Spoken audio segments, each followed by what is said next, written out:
Il est 19h50. Bonsoir à tous. Voici les titres de l'actualité de ce lundi. Alto surcharge dans les véhicules. La gendarmerie nationale tire la sonnette d'alarme. Responsable de plusieurs accidents de la circulation sur nos routes.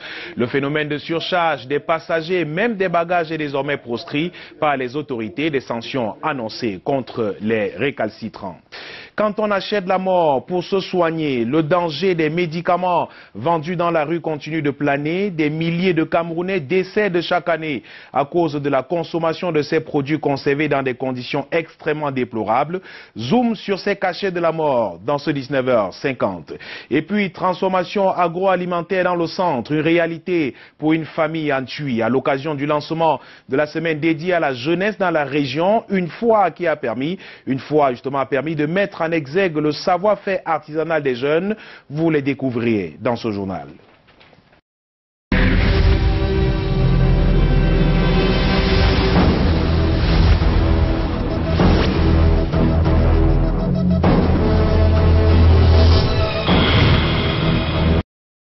Bienvenue au 19h50. Nous le disions en titre, plus de 5000 accidents de la circulation enregistrés sur les routes camerounaises durant l'année 2017.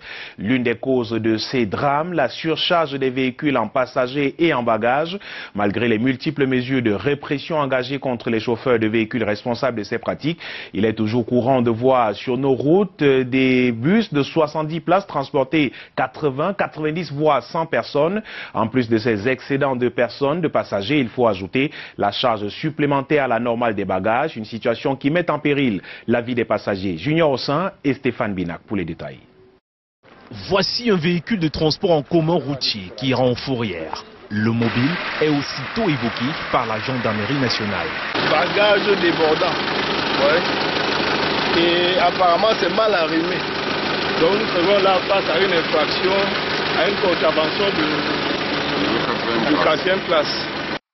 De plus en plus sur nos routes et dans nos agences de voyage, on assiste à des surcharges de bagages et de passagers. Une situation pourtant très critiquée. Par contre, quand nous sommes au courant et que vraiment nous aide à ce genre de situation, les chauffeurs doivent être sérieusement punis.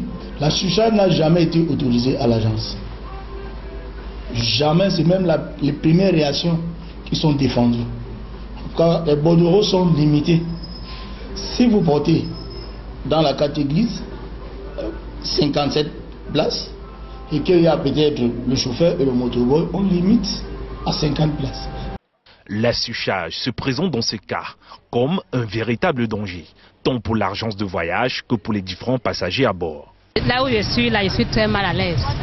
J'essaie de passer ici en sécurité si quelque chose m'arrive. Parce que voyager avec les sacs de manioc et tout ça, c'est pas bien, surtout pour moi. Au travail tout sale, parce qu'il y a des bagages partout, on vous trimballe avec du piment, beaucoup de choses. On peut pas d'une voiture surchargée. Pour une voiture qui respecte le nombre de places. Il est constamment reproché aux différents conducteurs le caractère usé des roues, la qualité vétuste du véhicule, le manque de carte de visite thermique et les bordereaux non conformes, entre autres. Ils sont à l'origine des intoxications, des insuffisances rénales, des hépatites et même de la mort. Ce sont des médicaments vendus dans la rue. Ils sont dangereux à cause de l'altération des molécules dues aux mauvaises conditions de conservation. En plus de ces médicaments impropres à la consommation, de nouveaux médecins d'un autre genre pullulent dans nos rues. Ils proposent parfois des produits miracles pour se soigner ou alors d'arracher les dents aux patients en vue de recouvrer la guérison. Quand on achète la mort pour se soigner, un reportage de Mireille Flormané et Marius Kosso qui ont fait un tour dans les rues de Douala pour s'enquérir de la situation. Campagne promotionnelle de consultation des yeux pour tous vos problèmes de... Muni de son mégaphone, ce jeune communique pour une clinique spécialisée dans les chirurgies des yeux. Ils sont nombreux à communiquer ainsi dans les villes et quartiers du Cameroun pour vanter les bienfaits de tel ou tel autre médicament. La santé, c'est la richesse. La santé, c'est la richesse. Ce n'est pas moi qui le... Ces médicaments et services de santé vendus dans les rues sont très dangereux pour la santé, même si certains pensent que lorsqu'on est en quête de guérison, il faut tout essayer. On essaie jamais, on ne connaît pas donc tout la guérison. Celui qui aime souffrant, il doit toucher un peu de tout, gâter les médicaments. La ruée des Camerounais vers le médicament de la rue se justifie. 7h à 18h, on va vous recevoir, quelle qu'en soit votre maladie. Oui, parce que mon mal est connu, hein. J'ai le glaucome. Je ne pars pas à la pharmacie parce que la pharmacie est devenue plus chère maintenant.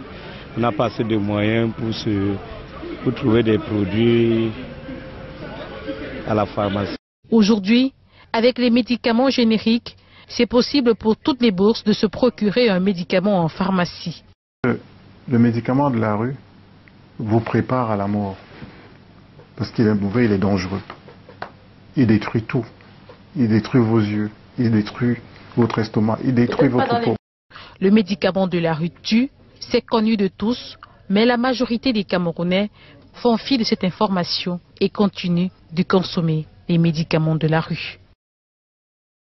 Une astuce ce soir, comment utiliser avec parcimonie de l'eau potable dans nos familles. Dans un environnement où l'on parle de plus en plus de pénurie d'eau, les experts recommandent des techniques pour une bonne utilisation de cette denrée devenue rare et difficile à trouver. Chaque famille est appelée donc à lutter contre le gaspillage de l'eau. Des conseils pratiques dans ce reportage de Junior Ossin et Henri Chinda. Seulement 30% de personnes ont accès à l'eau potable au Cameroun. Pire encore, les modes de gestion de cette eau dans certaines familles sont synonymes de gaspillage. La gestion de l'eau, comme on entend la gestion de l'eau en famille, rentre dans le concept global de ce que l'on appelle la conservation de l'eau. C'est minimiser une utilisation inutile de l'eau, n'en faire de l'utilisation de l'eau que lorsque l'on en a besoin, pour qu'on utilise la quantité dont on a besoin à un moment bien précis de la journée. Selon des spécialistes en traitement des eaux, 55% de nos factures d'eau proviennent de notre hygiène. Lorsque vous brossez les dents le matin, vous avez la mauvaise habitude d'ouvrir le robinet. Dès que vous entrez à la douche, vous ouvrez le robinet et vous commencez à vous brosser les dents. Vous vous brossez les dents approximativement pendant 5 minutes. Lorsque vous ouvrez ce robinet, le débit, le débit minimal pour les robinets que l'on a ici, c'est 1 litre, c'est 3 litres par minute. Donc ça veut dire qu'en 5 minutes, vous avez dépensé 15 litres d'eau.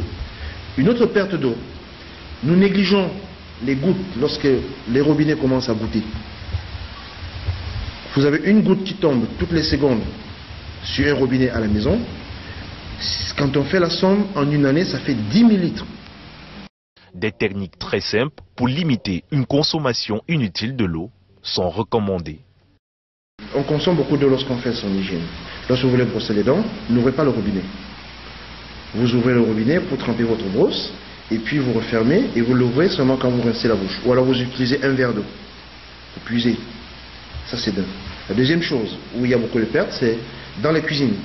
On a tendance à laver les fruits, on ouvre le robinet et on lave chaque fruit, on le dépose. C'est une très mauvaise pratique. Vous puisez de l'eau dans une bassine, et vous lavez tous vos fruits en même temps. Lorsque vous minimisez d'une minute le temps que vous passez sous la douche, vous faites économiser énormément d'eau. Rappelons que notre planète contient 98% d'eau. Seulement 2% sont directement utilisables. Et le traitement de ces eaux implique des coûts très élevés. Rendons-nous à l'ouest du pays. Les communautés Bandjoun du centre, du littoral, du sud-ouest, de l'est et de l'ouest sont présentées. Ce week-end, les vœux au roi, Sa Majesté Dr Djomokam Gahonoré, chef supérieur Bandjoun. Temps fort de cette rencontre avec Walter Bertrand.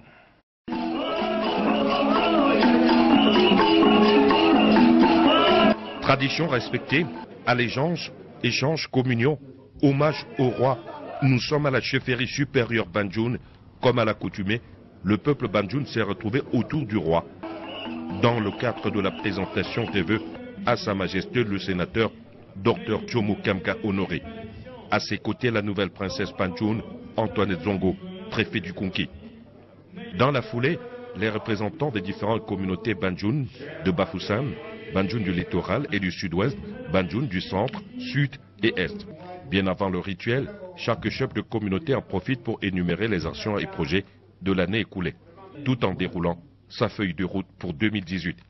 Nous avons réussi à avoir 1000 mètres carrés à Bepanda, derrière le commissariat 7e, et qui est vraiment au centre de la ville, qui est vraiment bien placé. et qui est l'accès facile pour la communauté, pour édifier et ériger. Nous allons construire notre grand monument, notre grand foyer, notre namou comme celui-là pour la communauté bandjoun d'Ouvoury là-bas. C'est pour ça que nous avons pris soin de lui remettre en main propre, qu'il sache que c'est un projet qui nous tient beaucoup à cœur et que c'est un projet qui est fait pour la communauté bandjoun et pour le bandjoun. Nous lui présentons le bilan de nos activités parce que nous le représentons dans nos communautés respectives. Nous avons aussi déroulé à l'occasion notre programme d'action de 2018. Outre les moments d'échange, d'exhortation, la remise des cadeaux, délégation par délégation ponctuée à chaque fois des chants de ralliement.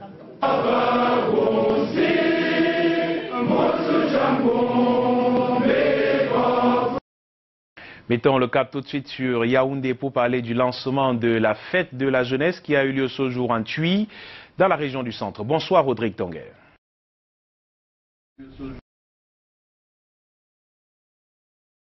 Bonsoir à toutes et à tous. Actualité marquée à Yaoundé, vous l'indiquiez, par une montée de fièvre d'avant fête nationale de la jeunesse et le kick-off institutionnel donné ce jour par le gouverneur de la région du centre.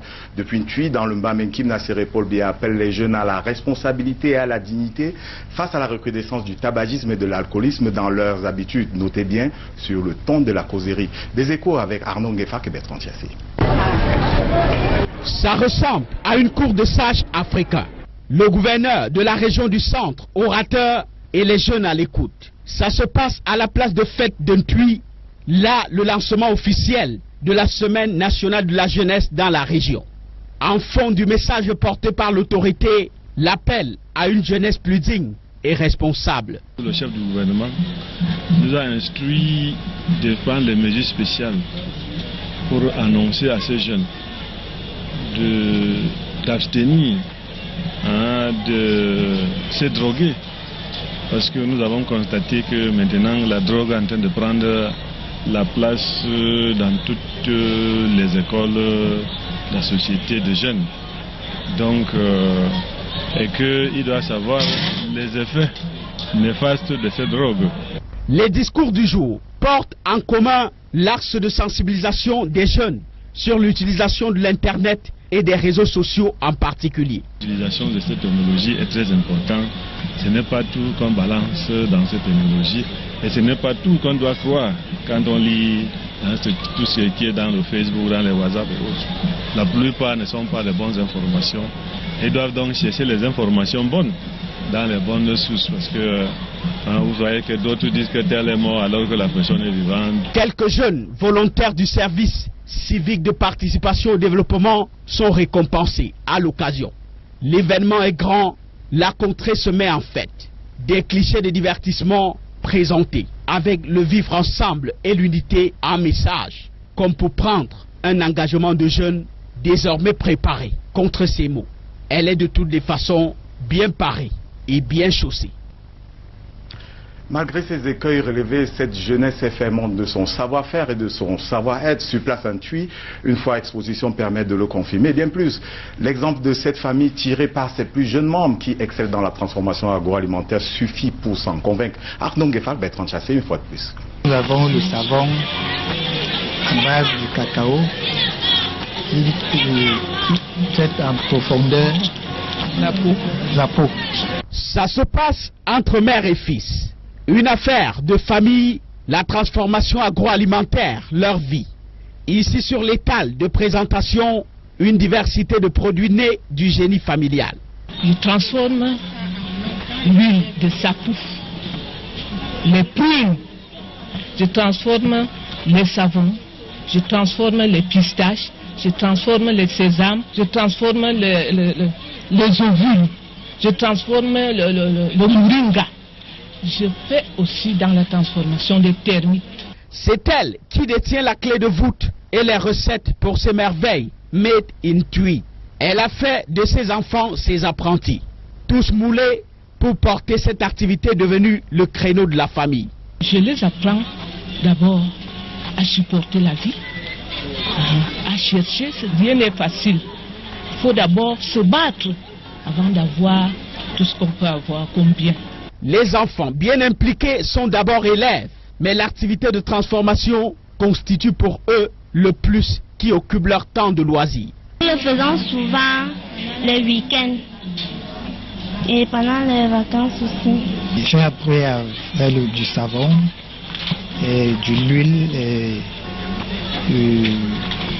le chocolat au lait et le chocolat au miel.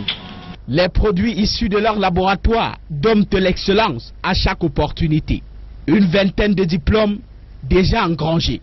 Entre ces valeurs nutritives et thérapeutiques, la norme est vite validée.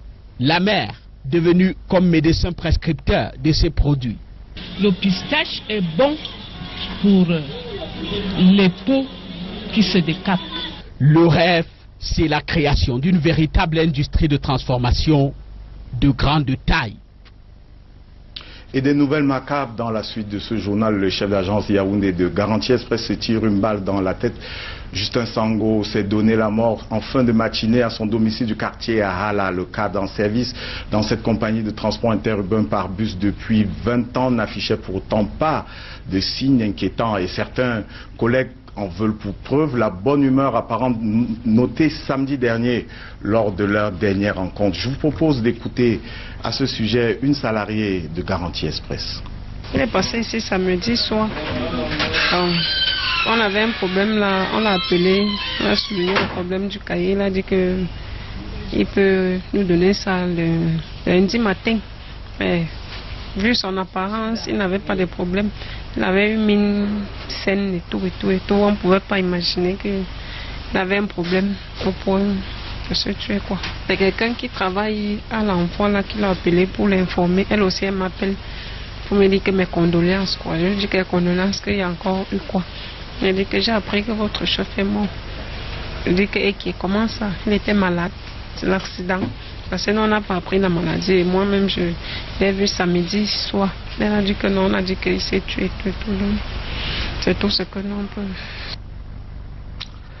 Comment rendre optimale l'exécution du budget d'investissement public? Une question qui revient en début et en fin d'année budgétaire depuis des années, mais qui ne lasse pourtant pas les pouvoirs publics au vu de son intérêt ou au vu de leurs intérêts pour le développement. Le Comité national de suivi de l'exécution physico-financière du ministère en charge de l'économie s'est réuni ce jour en sa deuxième session de l'année pour anticiper sur les menaces à venir à la consommation du BIP. Saint-Pierre et Sono Hubert Moutier. Au plan physique et financier, petite baisse dans le taux d'exécution du budget d'investissement public au 31 décembre 2017, 92% contre 95% au 31 décembre 2016. Un fait lié à l'environnement économique global et aussi à la contraction qui reste à parachever des délais de démarrage de l'exécution du budget. En faisant le point, le Comité national de suivi de l'exécution physico-financière de l'investissement public au Cameroun a dégagé comme conséquence une hausse de la dette publique intérieure. Nous croyons que, comme certains entrepreneurs l'ont toujours souligné, il y a peut-être des problèmes de paiement de certains décomptes, mais il peut aussi y avoir quelques difficultés d'exécution au niveau de chaque région. Cette difficulté, nous allons essayer de proposer des solutions. En 2018, le Cameroun est préoccupé par l'exécution optimale du dit budget et a pris un train de mesures telles l'appropriation des procédures par les opérateurs économiques qui conduirait à un gain de temps, lequel va avec les affaires et les urgences de l'État. Mais attention, priorité à la qualité des travaux et à la visibilité de l'impact que le budget d'investissement public doit avoir sur la vie des Camerounais. En le disant, il est à noter qu'une large publicité a été accordée aux journaux des projets. Lesquels projets sont attendus sur le terrain de la maturité. Sont particulièrement concernés l'intensification de la préparation de la Coupe d'Afrique des Nations de football et le plan triennal 2017-2019. En politique, c'est fait. Cabral Libye reçoit l'investiture du parti Univers pour la présidentielle de septembre-octobre prochain.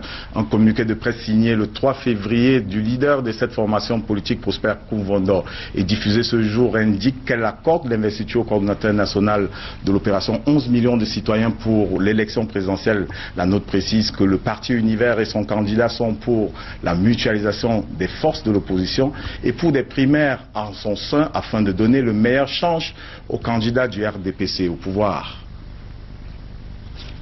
Vous le saviez peut-être, il existe des lois très coercitives pour ceux d'entre vous et nous dont l'action menace l'environnement, mais celles-ci sont très peu respectées en Afrique francophone. Conscient de cela, et l'Organisation internationale de la francophonie anime une réflexion de haut niveau entre acteurs de la chaîne judiciaire et autres experts en la matière pour que force reste à la loi, même dans le secteur de l'environnement. Symposium ouvert ce jour sous la présidence de Hélé Pierre. Le ministre camerounais de l'Environnement présente l'enjeu de la rencontre au micro de Karel Muzachachoya. Il y a des lois, c'est vrai, mais nous estimons que au niveau des États en Afrique, c'est pas encore ça. Il faut un coup de pouce plus important pour qu'effectivement, de façon effective, comme l'effectivité de l'application du droit de l'environnement soit, disons, dans nos réalités quotidiennes. Donc, en réalité, aujourd'hui, c'est un appel, on passe en revue les différents problèmes que nous avons et face auxquels, disons, l'environnement est confronté. Donc, nous devons protéger. Et il n'y a que la loi. Et donc, il faut donc qu'il y ait les lois et que les lois soient respectées. C'est pour ça que les juges et les magistrats sont interpellés pour ce symposium. Et une note de culture avec l'ouverture du festival Fomaric, c'est dans la suite des nouvelles. Et c'est avec vous à Douala, évidemment, Michael Tipkio. Bonsoir. Bonsoir, Rodrigue. En culture, effectivement, Fomaric 2018, c'est parti pour un mois de festivités annoncées en grande pompe. Le festival Fomaric célèbre cette année son 25e anniversaire.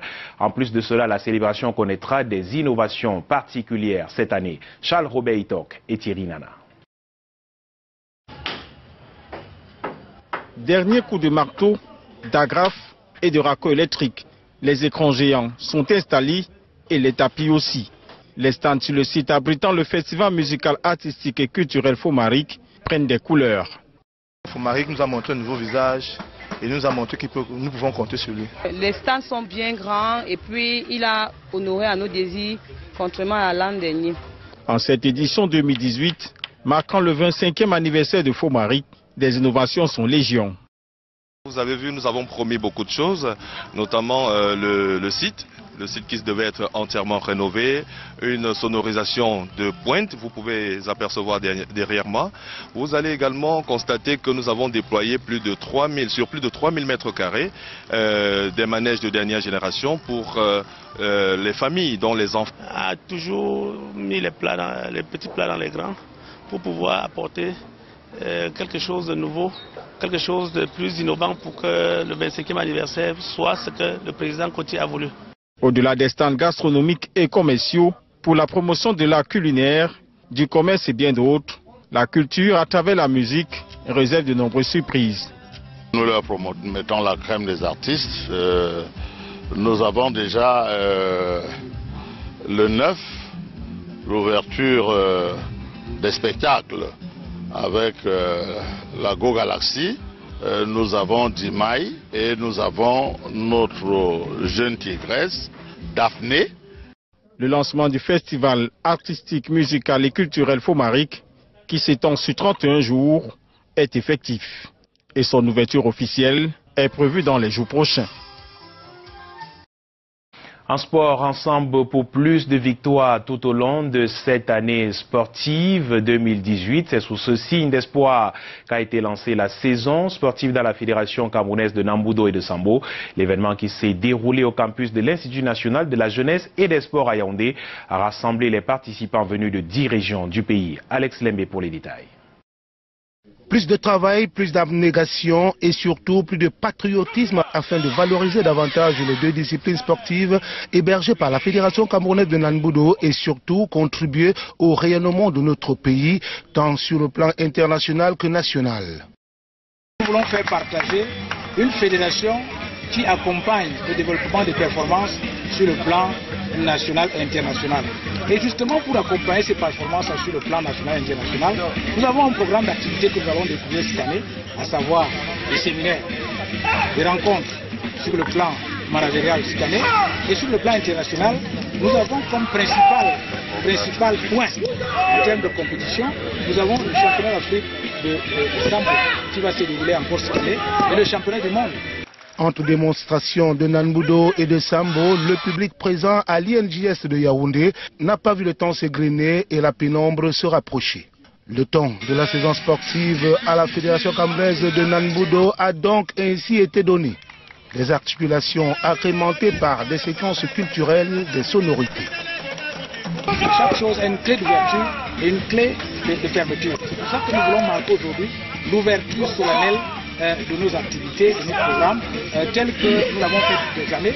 Surtout que ça a été, il y a un coup d'accélérateur qui a été donné cette année par la tutelle du ministre des Sports et de l'Éducation physique, que nous ouvrions effectivement nos saisons sportives à temps. Signalons que la date du tout premier stage national a été communiquée pour les 16, 17 et 18 février prochains, conformément au calendrier d'activités proposé par la direction technique nationale qui s'est réunie quelques heures avant la grande compétition. Un rendez-vous à suivre sur ces antennes à 21h30 dans le Saré avec Clarence Yongo. Voilà qui fait l'actualité ce soir au Cameroun. Merci d'avoir suivi. Je vous souhaite passer une très belle soirée. À demain, 19h50.